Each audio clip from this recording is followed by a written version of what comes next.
ये वीडियो उन लोगों के लिए नहीं है जिन्हें ऐसा लगता है कि जंतर मंतर पे जो स्टूडेंट प्रोटेस्ट चल रहा है उसके पीछे विदेशी फंडिंग है, विदेशी ताकतों का हाथ है, चाहे वो जॉर्ज सोरोस का नाम ले लेते हैं या पाकिस्तान की कोई फोर्स या बांग्लादेश की कोई पॉलिटिकल पार्टी। मैं उन लोगों से बात नहीं कर रहा हूँ इस वीडियो के थ्रू, क्योंकि ऐसी अजीबोगरीब दलीलों को तो थॉरली डिबंक किया ही जा रहा है। बहुत सारे क्रिएटर्स हैं, बहुत सारे इंडिपेंडेंट जर्नलिस्ट्स हैं जो लगातार ऐसी बातों को खारिज कर रहे हैं और करना भी चाहिए। और ख़ास तौर पे इंडिपेंडेंट जर्नलिस्ट का तो हमें धन्यवाद देना चाहिए, क्योंकि उन्हीं की वजह से हमें पता चल रहा है कि वहाँ प्रोटेस्ट साइट पे हो क्या रहा है, क्योंकि हमारा जो मीडिया है वो वहाँ पे कोई कवरेज कर नहीं रहा। और प्रिंट में भी कुछ बारीक बातें कभी कभार इधर उधर छुपा ली जाती हैं। मुझे फर्स्ट हैंड एक्सपीरियंस है, इसलिए मैं बता सकता हूँ। मैं चाहता हूँ कि ये वीडियो उन लोगों तक ज़्यादा पहुँचे जो मेरी एज ग्रुप के हैं। मैं 18 साल का हूँ, तो 16 से 22, 23, 24 इस वाले ब्रैकेट के लोग, इनको मैं अपना एज ग्रुप मान के चल रहा हूँ। और मेरा मानना है कि ज़्यादातर लोग तो प्रोटेस्ट के कॉज में बिलीव करते ही होंगे, करना भी चाहिए। एज स्टूडेंट्स, मैं स्टूडेंट हूँ, आप सब भी अगर मेरे एज ग्रुप के हैं तो मोस्ट प्रोबेबली स्टूडेंट्स ही होंगे। फिर भी मैं थोड़ा बहुत देख रहा हूँ कि कुछ लोग ऐसा सोच रहे हैं कि ये जो प्रोटेस्ट है, जो बच्चे मांग उठा रहे हैं, मेरे जैसे लोग, आपके जैसे लोग जो बातें कर रहे हैं, हमारी ही बिरादरी के, बेसिकली अगर हम स्टूडेंट्स अपने आप को कहते हैं, जो कि हम हैं, तो हमारी बिरादरी के हमारे जैसे स्टूडेंट्स जो बातें कर रहे हैं वो पॉलिटिकली गलत हैं, वो एथिकली गलत हैं, और वो देश को बांटने की कोशिश कर रहे हैं, या फिर मतलब बेसिकली अशांति फैलाने की कोशिश कर रहे हैं। और ये प्रोटेस्ट जो है इसको क्रैकडाउन करके ख़त्म कर देना चाहिए। तो या तो आप इस कैटेगरी में लाई कर रहे हो विद द प्री रिक्विजिट कि आप 16 से 24 के बीच हैं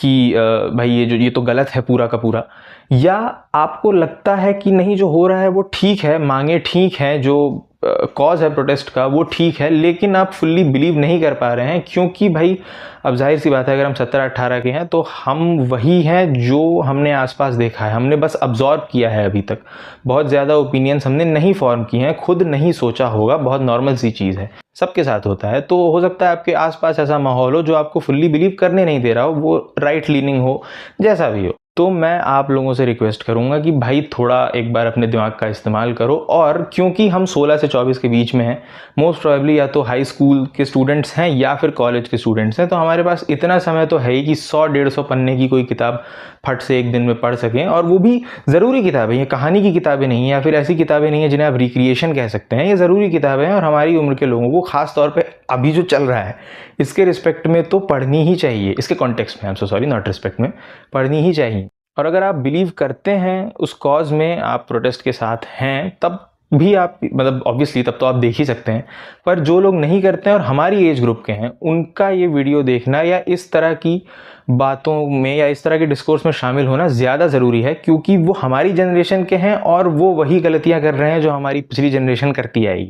इतना लंबा इंट्रो खींचने के लिए माफ़ी चाहूँगा, पर कुछ बातें बोलनी ज़रूरी होती हैं और मैं क्लियर करना चाहता था कि किन लोगों के लिए ये वीडियो बनाई जा रही है। पेडागॉजी ऑफ द ऑप्रेस्ड, ये पहली किताब है जिसके बारे में बात करना चाहूँगा।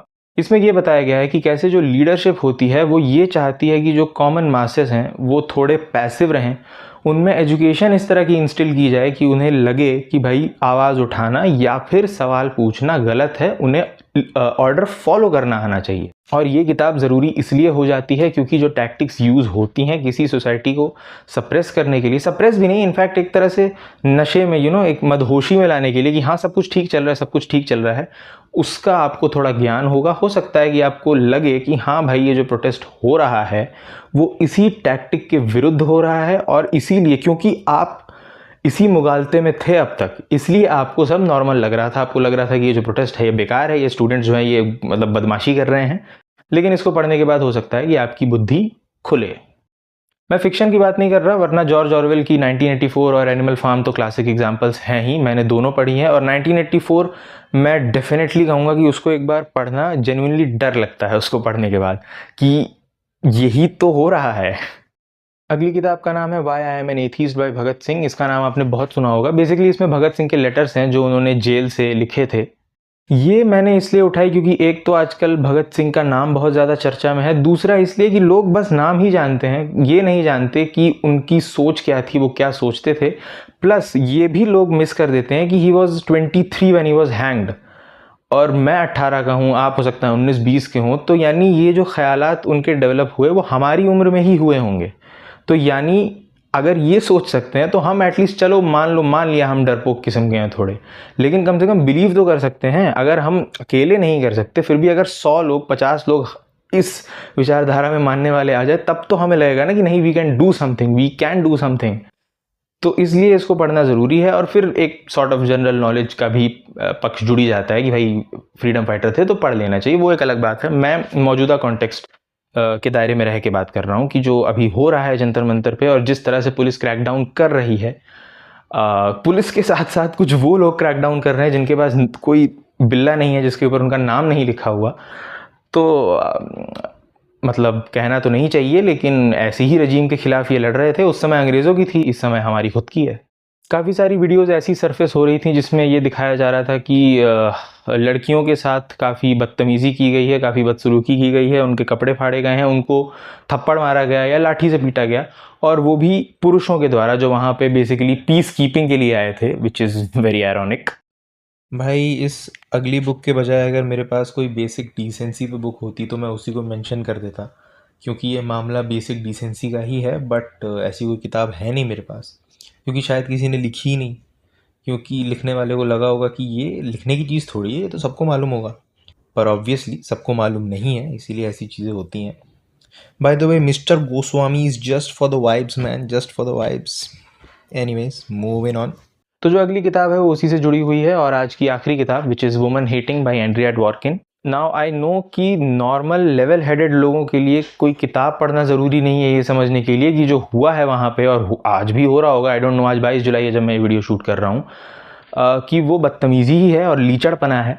लेकिन फिर भी एक सॉर्ट ऑफ इन्फॉर्म्ड ओपिनियन, और फिर वही बात कि भाई 18-19 के हो गए तो फेमिनिज्म के बारे में थोड़ा पता होना चाहिए, उसमें कोई ख़राब बात नहीं है। लेकिन आज के मतलब जो मौजूदा कंटेक्स्ट है उसके मामले में ये ज़रूरी इसलिए हो जाता है क्योंकि भाई इंस्टाग्राम पे मैंने कुछ ऐसी रील्स भी देखी, ऑफ कोर्स वो फ्रिंज एलिमेंट्स ही थे जो कि किसी सर्टेन पॉलिटिकल पार्टी के रहे होंगे, आई डोंट नो कौन सी, जिन्होंने ऐसा कहा कि हाँ बिल्कुल पिटाई होनी चाहिए, बिल्कुल होनी चाहिए, वो तो कर ही रही थी, वो खुद ही आ रही थी, ये कर रही थी, ये नहीं घर पे बैठे, जो भी बकवास। तो इसको एक बार अगर आप ऊपर से भी देख लेंगे, हालांकि इसका एक ड्रॉबैक है कि ये अमेरिकनाइज्ड है, इंडियन कंटेक्स्ट में उतना है नहीं, बट ठीक है, जो एक मेन एसेंस है वो तो सेम ही रहता है। लेकिन दिक्कत पता है क्या है कि जो लोग ये किताबें पढ़ेंगे या जो अभी तक इस वीडियो में बने हुए हैं वो वही हैं जो ऑलरेडी बिलीव करते हैं कि हाँ स्टूडेंट प्रोटेस्ट सही है, जो उनकी मांगे हैं वो ठीक है। जो नहीं बिलीव करते वो अब तक जा चुके होंगे, जो कि बहुत बड़ी आयरनी है। बट अब ठीक है भाई, मैं वीडियो ही बना सकता था, मैं एकदम लाइक उनकी गर्दन पकड़ के तो नहीं घुसा सकता किसी बुक के अंदर, वो लोग जाने। बट आई थॉट कि थोड़ा मतलब अजीब लगता है ना यार कि मैं भी तो स्टूडेंट ही हूँ, तो बस ऐसे ही मुझे लगा कि ये कर देना चाहिए।